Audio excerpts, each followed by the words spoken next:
চলো তোমাদেরকে আজকে আমি দেখাই আমাদের গ্রামের বাড়িতে আমাদের ছাদ বাগানে বর্তমানে কি কি সবজি আছে।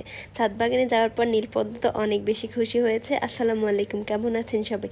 আশা করছি সবাই ভালো আছেন, আমরাও আলহামদুলিল্লাহ অনেক বেশি ভালো আছি। পুরো একটা জায়গা ভর্তি হচ্ছে এটা টাইম ফুল গাছ, এখানে অনেক ফুল হয়। সেদিন অনেক বৃষ্টি ছিল, গ্রামে যাওয়ার পর এত বৃষ্টি পেয়েছিলাম যার কারণে হচ্ছে গাছের সৌন্দর্যটা এখন আপনাদেরকে বোঝাতে পারতেছিলাম না। সেই সাথে এখানে একটা পেঁপে গাছ এবং একটা কাঁচামরিচ গাছ আছে, পুরা গাছ ভর্তি মরিচ এবং পেঁপে গাছে বর্তমানে কোনো পেঁপে নেই। আমার আন্টির বরাবরই হচ্ছে গাছের প্রতি অনেক বেশি ঝোঁক, সেই সাথে এখন আমার ছোট বোনটা দেখো ও একটু গাছ লাগানো শিখতেছে, তাই ছাদে মোটামুটি অনেক ধরনের ফুল গাছও লাগিয়েছে। প্রত্যেকটা গাছই অনেক বেশি সুন্দর এবং সতেজ হয়েছে। আমরা যেহেতু চলে আসবো তাই আন্টি আমাদের জন্য সবগুলা সবজি উঠাই ফেলছে আগে, যার কারণে আমি অনেক লেটে গিয়েছি, তাই এখনো পর্যন্ত ভালো করে কোনো সবজি গাছ দেখাতে পারিনি।